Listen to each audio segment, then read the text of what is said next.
Grace is a general rehabilitation physiotherapist at Lata Hospital in Solomon Islands. Recently, she has finished acupuncture treatment training offered by the Chinese medical team to the Pacific Island country. 1 year ago, when Teka came to National Referral Hospital for training, she suffered from low back pain. She found the Chinese medical team based in the hospital to receive acupuncture treatment.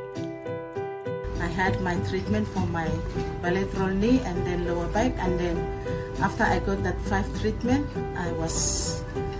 I will recover, and I see the impact on the treatment, so I have more interest and I want to learn the skills to do acupuncture.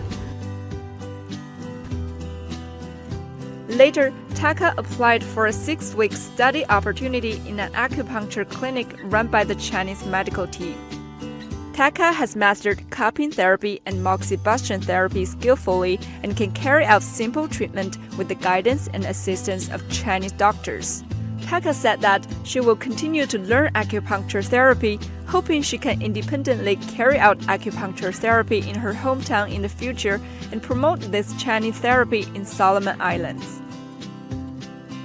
When I go back to Lata, I will do the cupping technique, the cupping technique for my patient at Lata Hospital. So with that, I want to say thank you to the Chinese medical team and for the acupuncture treatment that you introduced in the National Referral Hospital, and I think a lot of patients will agree with me. Thank you.